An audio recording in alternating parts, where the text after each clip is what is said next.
Assalomu alaykum. Bizni kanalimizni kuzatib kelayotgan yurtdoshlar, mana xudo xolasa Lesa apalovkalar ishlab chiqarishda davom etyapmiz.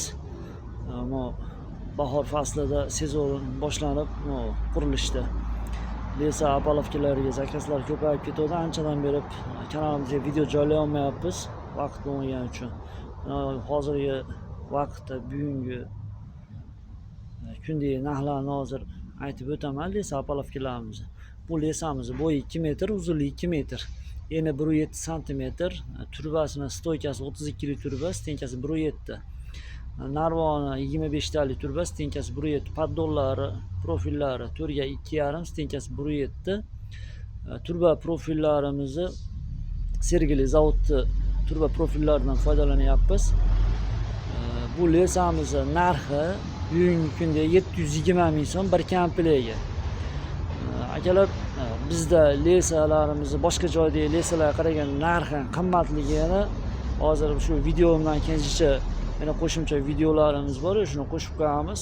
Shuni ko'rganlardan keyin nimaga bizdagi lesalar boshqa lesalardan farqi shu qanchadir summada razlika qilishini o'zingizlar ko'ra olasizlar.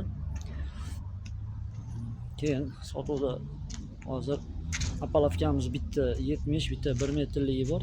Bo'yi 70 li apalovkamizni 11,5 million so'm qilib beryapmiz. Bo'yi 1 metrli apalovkalarimizni 14 million so'm bir komplekt. Bir komplekt 18 metr bo'ladi. Ham temir qoziqqa, ham o'qqa ishlaydi, universal. Apalovka lesa kerak bo'lsa aloqaga chiqib ko'rasizlar. Ekranga nomerimni qo'yib qo'yaman. Shu nomerda Telegram, WhatsApp bor. Manzil Andijon viloyati Asaka tumani.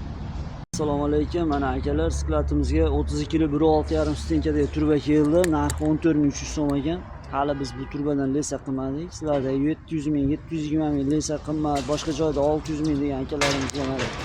Agar bizdan shu turbalarni lesa qiladigan bo'lsa 600 ming, 620 ming chiqadi, lekin biz bundan qilmoqchi emasmiz.